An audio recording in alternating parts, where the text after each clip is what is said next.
কেবল দূরে দূরে দু একটা পান বিড়ির দোকান শুধু খোলা থাকে।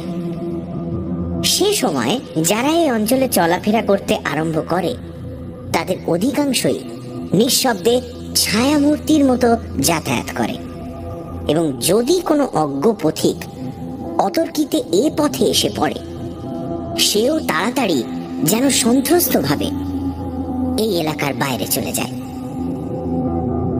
আমি কি করে এই পাড়াতে এসে এক মেসের অধিবাসী হয়ে পড়লাম তা বিশদ করে লিখতে গেলে পুঁথি বেড়ে যাবে।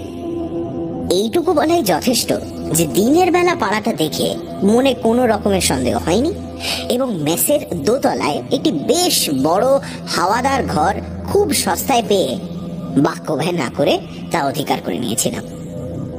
পরে যখন জানতে পারলাম যে এই পাড়ায় মাসের মধ্যে 2-3টে মৃতদেহ ক্ষতবিক্ষত অবস্থায় রাস্তায় পড়ে থাকতে দেখা যায়, এবং নানা কারণে সপ্তাহে অন্তত একবার করে পুলিশ রেড হয়, তখন কিন্তু ঘরটার উপর এমন মমতা জন্মে গেছে যে আবার তল্পিতল্পা গুটিয়ে নতুন কোনো জায়গায় উঠে যাওয়ার ইচ্ছে হলো না।